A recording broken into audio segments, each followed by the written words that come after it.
Presidente do Supremo e do CNJ, a ministra Carmen Lúcia, vai ao presídio de Piraquara, na região metropolitana de Curitiba, no Paraná. A vistoria faz parte de uma série de visitas que a ministra tem feito desde que assumiu a presidência do Conselho Nacional de Justiça e do STF. Justiça suspende posse de Cristiane Brasil no Ministério do Trabalho.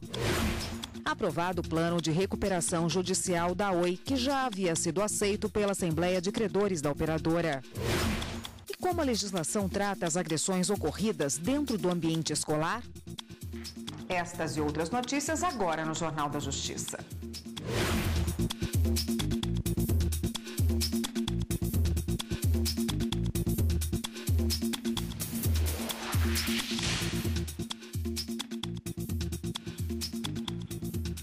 Olá, boa tarde para você.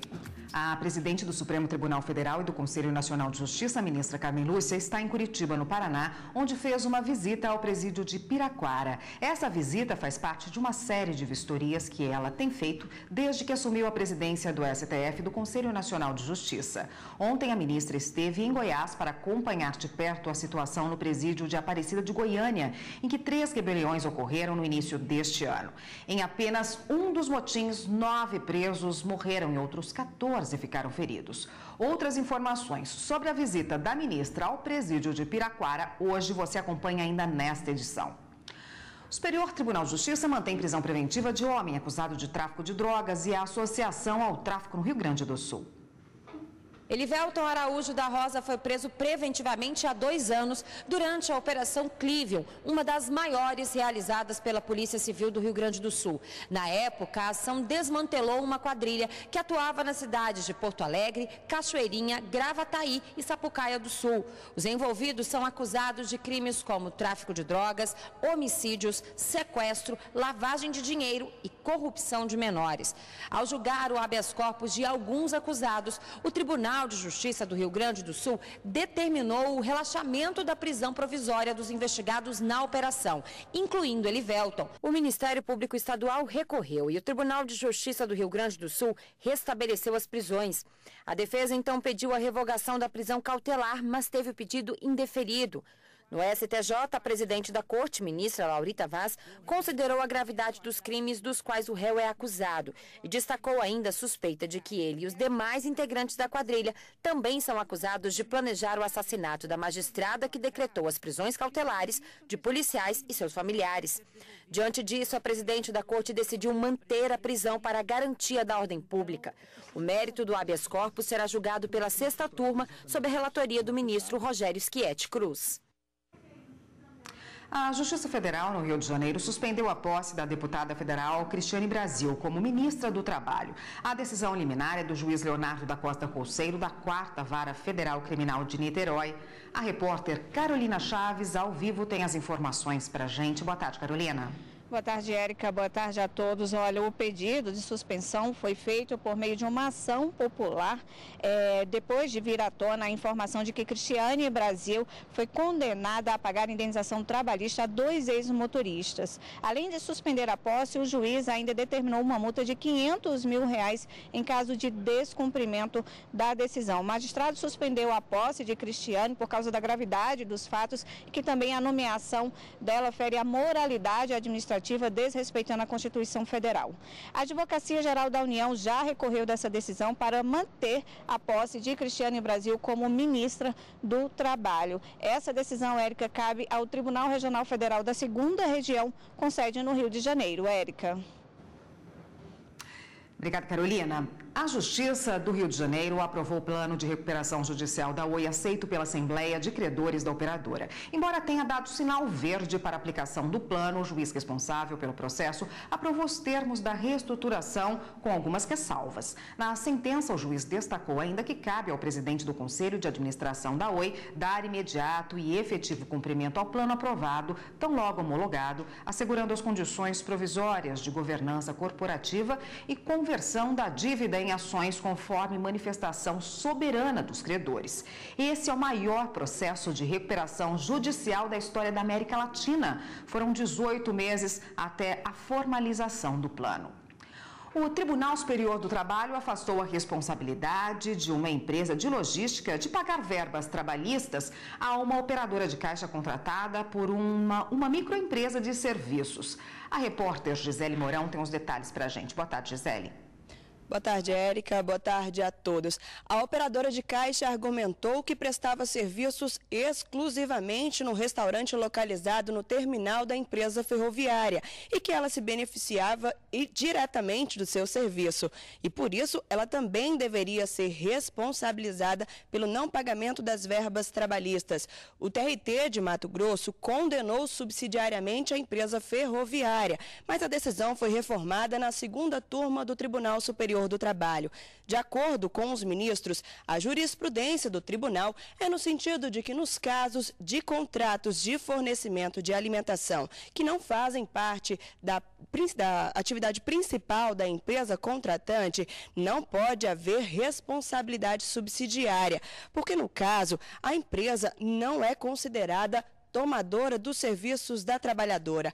A operadora de caixa entrou com recurso na seção de dissídios individuais do TST, mas ainda não foi julgado. Eu volto com você, Érica. Obrigada, Gisele, pelas informações. E você vai ver no próximo bloco do Jornal da Justiça. Como a legislação trata as agressões ocorridas dentro do ambiente escolar, voltamos em instantes.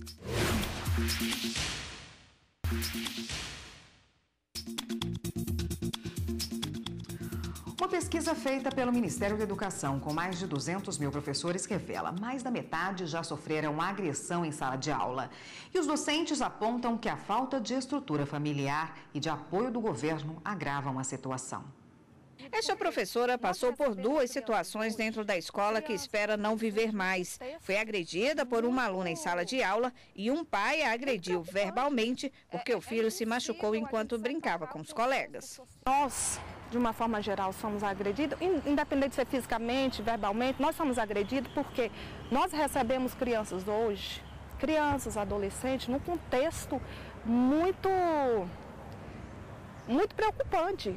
Às vezes é inconsciente dele. É tão automático isso acontecer em casa que acaba repetindo na sala com o professor, com os colegas, entendeu? Esta outra professora de escola pública do Distrito Federal teve parte do couro cabeludo arrancado pela mãe de um aluno de 4 anos. Ela não gostou da professora impor limites ao filho.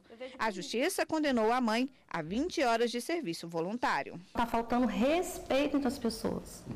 Eu costumo até dizer assim, falta amor. E eu gosto do que eu faço, eu gosto do magistério. Eu quero continuar trabalhando e quero fechar com chave de ouro. Eu não quero fechar na minha profissão, como muitos colegas meus estão, doentes, com depressão. Em uma pesquisa com mais de 260 mil professores, 51% disseram ter sofrido agressão. 71% presenciaram brigas entre alunos e mais de 90% já foram ameaçados. Uma das delegacias da criança e do adolescente do Distrito Federal registra cerca de 14 casos de agressão por mês. Para o delegado responsável, a falta de estrutura familiar contribui para o desrespeito em sala de aula. Uma grande parte dos alunos, diríamos, infratores, né? Aquele que tem uma desestrutura familiar, né? Muitos não têm pai, não têm mãe, muitos cumprem medidas socioeducativas, etc. E a gente vê associação também ao posicionamento da direção da escola. O diretor que dá apoio ao seu professor, o índice de ocorrência é muito menor. A falta de apoio também pode vir do Estado e isso faz com que o professor não seja admirado e respeitado pelo aluno, como explica esta professora. A imagem do professor é uma imagem que tem sofrido muito desgaste do ponto de vista da desvalorização. Ou seja, o professor não é valorizado, o professor não enxerga, aí o aluno não enxerga no professor essa pessoa que ele admira, que ele inclusive gostaria de ser um professor e começa a tratá-lo como uma pessoa que não merece esse reconhecimento. E quem provoca isso é o próprio Estado, os próprios governantes, ao não valorizar a educação, a não valorizar o seu profissional. O Estatuto da Criança e do Adolescente prevê punição nos casos de agressão e determina o período máximo de internação de 3 anos em uma unidade de medida socioeducativa. A punição vai depender da idade da criança que cometeu a infração. A criança que tem uma base familiar, isso é muito nítido em sala de aula, sabe? A gente observa isso de longe. O comportamento dela é outro, a aprendizagem é outra, o rendimento, assim, maravilhoso. É muito bom. O respeito, sabe? Com a professora, com os colegas, é outro. Uma usina mini geradora de energia fotovoltaica. Isso significa transformar a luz solar em energia elétrica. O TSE conta com esse sistema e espera com isso uma redução drástica na utilização dos recursos elétricos em 2018. A usina está instalada no telhado do edifício anexo do Tribunal Superior Eleitoral e pode chegar até 780 mil watts. O sistema representa uma economia anual de aproximadamente 20% no consumo de energia elétrica, quase R$1 milhão. Nós estimamos que em 5, 6 anos o investimento que foi feito, em torno de 5 milhões de instalação, e estamos usando uma estrutura já existente. Este prédio aqui, né, nós estamos usando a laje para ter esse efeito. A usina fotovoltaica deve ter aí uma duração, uma vida de 25 anos, portanto, nós teremos aí 20 anos de poupança e de economia. Num momento bastante difícil, inclusive para os orçamentos do Judiciário, isso faz todo sentido. O TSE é o primeiro prédio do Judiciário em Brasília a utilizar a tecnologia de geração de energia com células fotovoltaicas. A estimativa é que em menos de 7 anos, os custos com a implantação sejam pagos com a economia gerada. A vida útil do sistema é de 25 anos. A cobrança do IPVA, o Imposto sobre Propriedade de Veículos, é sempre no primeiro semestre do ano. Em alguns estados já começa neste mês. E quem não paga pode acabar indo para a dívida ativa. Fique atento às datas de vencimento para evitar multas e outras sanções. Chega o início do ano e alguns motoristas já começam a preparar o bolso. Afinal, é chegada a hora de pagar o IPVA. No começo do ano a gente tenta economizar mais, né, evitar mais os gastos para poder, porque logo é em fevereiro, já começa fevereiro, março, já começa a primeira parcela. Então a gente já vai se programando desde o final do ano, né? Eu comecei a planejar em dezembro, porque não só IPVA, mas nós temos outras taxas para poder trabalhar. Então temos que ter um bom planejamento para o início do ano, senão a gente não consegue. O imposto sobre a propriedade de veículos automotores é estadual. Os estados e o Distrito Federal têm meios próprios de cobrança. O dinheiro arrecadado é usado para custear serviços públicos, como saúde e educação.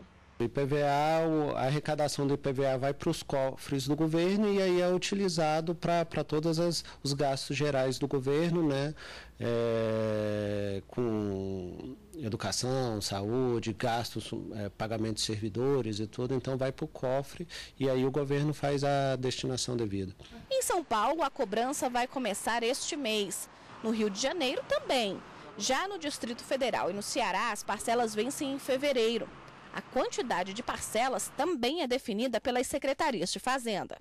O Código de Trânsito Brasileiro prevê que um veículo só será licenciado mediante pagamento de débitos fiscais e multas. Ou seja, sem pagar o IPVA, o motorista não recebe o documento anual obrigatório e fica impedido de circular. A regra é que o contribuinte tem que pagar o imposto, né? Não tendo pago o imposto, o Estado tem meios próprios para fazer essa cobrança, que é a inscrição em dívida ativa, né, e a consequente execução fiscal. E daí sim, o contribuinte, se entender que aquela cobrança é indevida, ele pode se defender nessa execução fiscal, em que é franqueado a ele contraditório, ampla defesa e todos os meios processuais próprios. Quem pretende tirar a carteira de habilitação sabe que deve passar por aulas teóricas e práticas. Se aprovado, o novo motorista recebe uma permissão temporária antes de ter direito ao documento definitivo. Mas mesmo essa permissão pode ser suspensa se as regras de trânsito não forem respeitadas. Aos 20 anos, a Maria Andressa decidiu que quer um carro. Para poder dirigir, ela precisa tirar a carteira nacional de habilitação. A estudante está na fase final de aulas para poder fazer a prova e não vê a hora de pegar o documento. Faço cursinho, passagem de ônibus às vezes está caro demais, né? Transporte escolar também, então eu acho que às vezes é necessário, de vez em quando, poder usar o carro, né? Quando a Maria Andressa e os milhares de candidatos de todo o país são aprovados, em poucos dias eles recebem a CNH. Mas essa carteira é um pouco diferente da definitiva. É que os novos motoristas passam a ter uma permissão para dirigir. Ela tem validade de 1 ano. Durante esse período, eles devem observar as leis de trânsito, sob risco de perderem o documento. A permissão para dirigir pode ser suspensa quando o motorista cometer uma infração gravíssima ou grave, ou então cometer por 2 vezes infrações médias. Quem tem a permissão suspensa é obrigado a refazer todo o processo para conseguir uma nova CNH. Especialista em trânsito, este advogado concorda com o prazo da permissão. Além de garantir aos novos condutores a adaptação, ela também mantém a segurança do trânsito. Ela garante ao condutor ter o maior cuidado dentro do trânsito, aos pedestres e aos demais motoristas. 12 meses é uma extensão do curso de formação que ele vem tendo para ele poder obter a CNH definitivo. Prestes a fazer a prova, a Carla sabe bem a importância de seguir as leis de trânsito. Tentar dirigir certinha dentro das regras, né? Porque senão a gente perde e é muito difícil conseguir essa carteira, então tem que usar a direção defensiva mesmo. E você vai ver no próximo bloco do Jornal da Justiça. Presidente do Supremo e do CNJ, ministra Carmen Lúcia, visita presídio de Piraquara, na região metropolitana de Curitiba, no Paraná. A gente volta já já.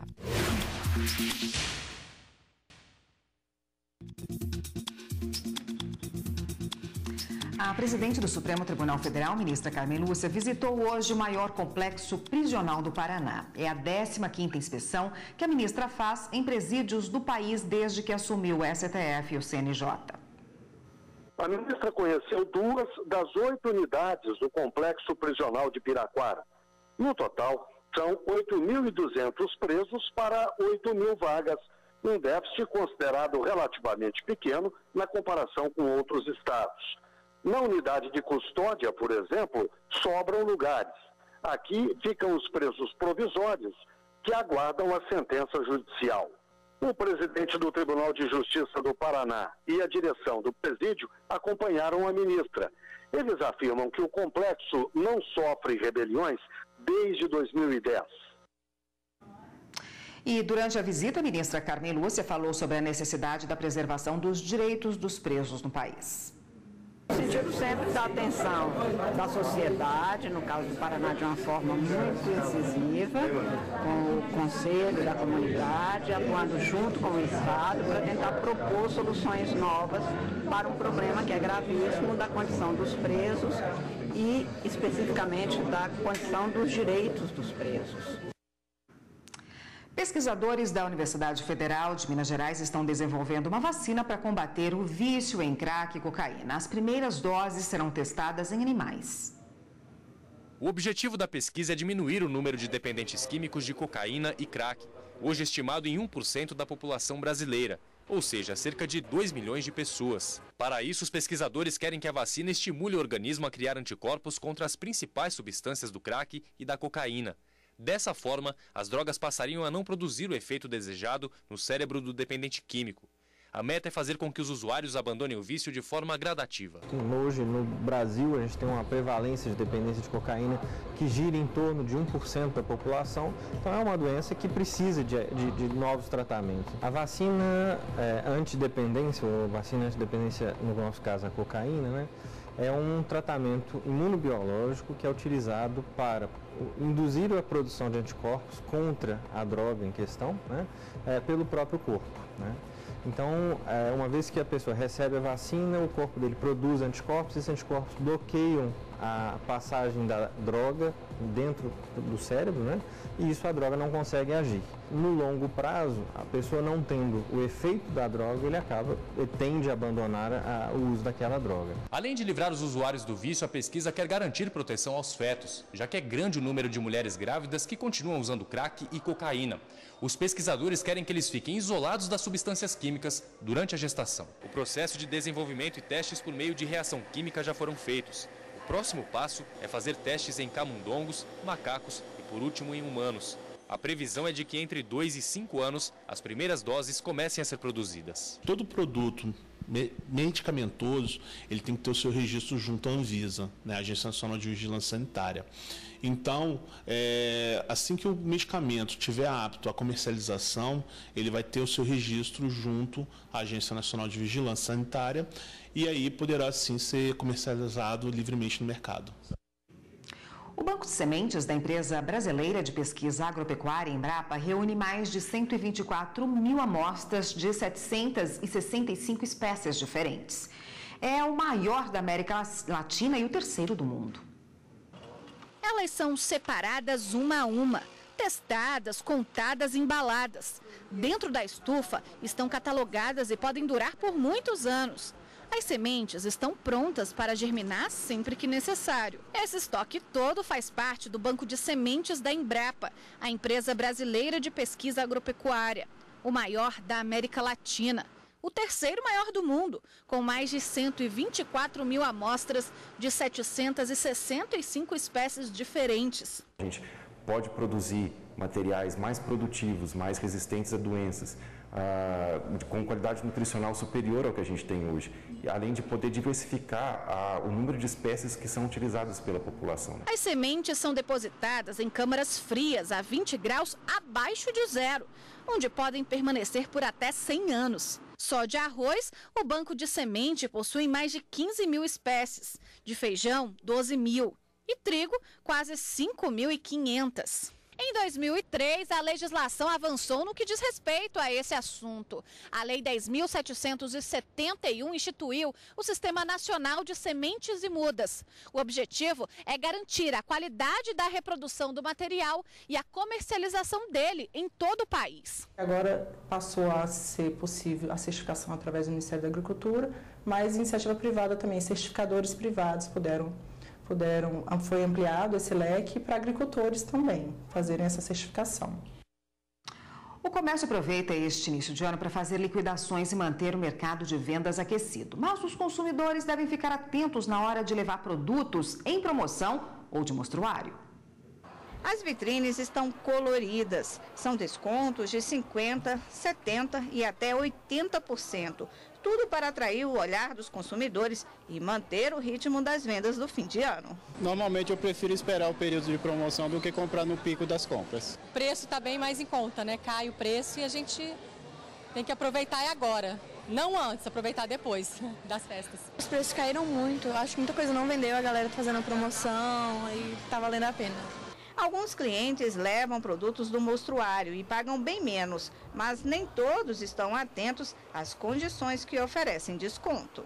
O defeito eu sempre não olho, só o preço e o desconto, né?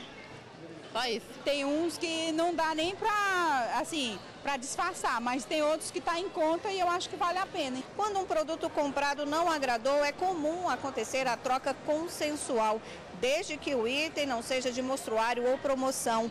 Isso faz parte de um acordo de boa prática de consumo. Mesmo assim, o cliente deve estar informado sobre as condições de troca e tudo deve ser combinado antes com a loja de forma clara e transparente. Apesar disso, os comerciantes não são obrigados a realizar a troca, exceto em situações que há arrependimento por compras feitas pela internet ou quando o produto apresenta defeito. Aquelas peças que não apresentam em bom estado, que estão com algumas pequenas avarias, o consumidor ele deve ser informado que está adquirindo um produto nessas condições, tá? O que não pode haver é o consumidor comprar uma peça numa promoção, ainda que com preço reduzido, acreditando que a peça está em ótimo estado de conservação e isso não condiz com a realidade. Ele tem que ser informado e a empresa também, até para se resguardar, precisa cientificar para o consumidor de que ele está sabendo de que produto está comprando e em que condições ele está comprando. O advogado explica que a prova documental ainda é a mais eficiente em casos que chegam à justiça. Na prática, o que nós observamos que surtiu alguns bons efeitos, né, em reclamações do PROCON, em reclamações ao Poder Judiciário, é a questão da observação do cupom fiscal, alguma advertência por escrito, tá? Algo que mostre que aquilo realmente está sendo adquirido numa condição especial e que apresenta alguns pequenos detalhes que representam um prejuízo à qualidade. Esta edição do Jornal da Justiça termina aqui. Uma boa tarde para você e até amanhã.